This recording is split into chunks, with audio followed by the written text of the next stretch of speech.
Some people call it delusional. I call it reframing.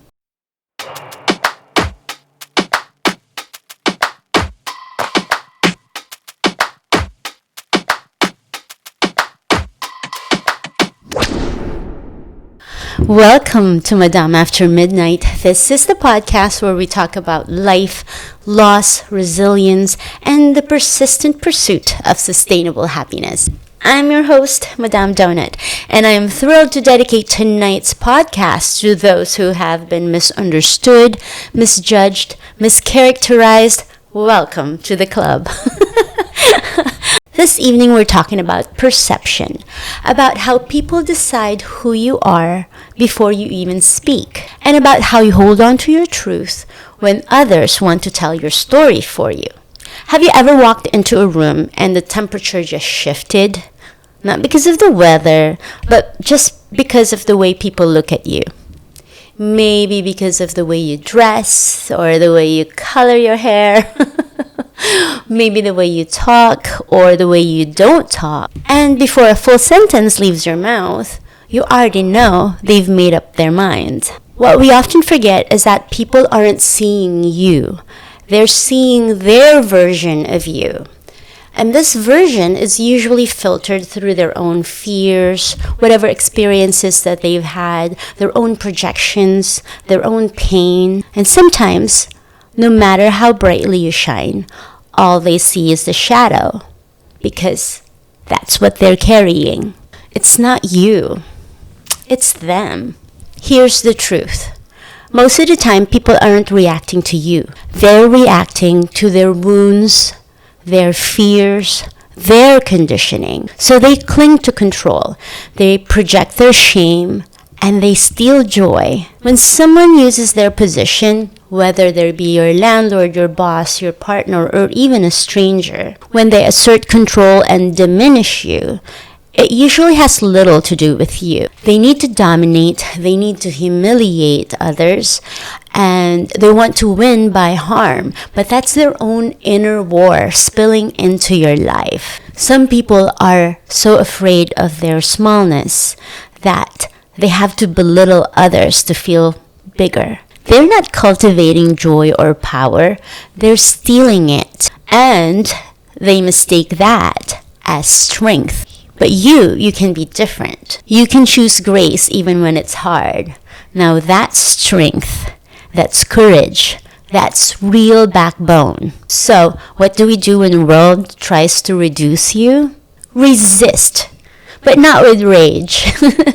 With boundaries, with beauty, with your art. We say, I see what you're doing, and I'm not going to carry it for you. We reclaim joy with our little acts of self-love, and we can use this frustration to create something positive and productive instead. In my case, I use my frustrations as my topic for this podcast instead, or use as an inspiration for what kind of dish I'm gonna make next. I just cannot let bitterness take over and win. That's not good for me. Because listen, you're not here to be palatable for everybody. You're here to be powerful. And not power over others, but power over yourself and how you see the world. You have the power to create. You have the power to care. And you have the power to tell your own story in your own words. I like to think that I'm the queen of reframing. The situation might not change, but my mindset can change. You can't always change the outcome, but you can change your mind. Shift your perspective, look at the bright side, because there always is a bright side, even when it's hard to see it sometimes. It might even require a little bit of delusion. But it's okay. That works. Use it. We as humans are meaning makers. We seek a meaning in everything that we do. We fill in the blanks based on what we understand and process. So I like to tell myself, oh, this happened because of this. Whenever something doesn't work out, I just tell myself that maybe because I'm supposed to be somewhere else, or this is inspiring me to think of this other possibility, like another sliding door. This must be the meaning of all of this. And the reframing in my mind, it really helps. Some people call it delusional. I call it reframing. And you know what? It works for me. It helps me write my own script. It helps me to stay brave and keep grinding. Because I'm all about protecting my joy like it's sacred. Because it is. And I protect my peace because it took so long to get there. And it's very important to protect your self-worth because somebody else will define it for you. They will calculate it for you like they know your life math. You know your heart. You know your truth. And you know your own story. Let them project.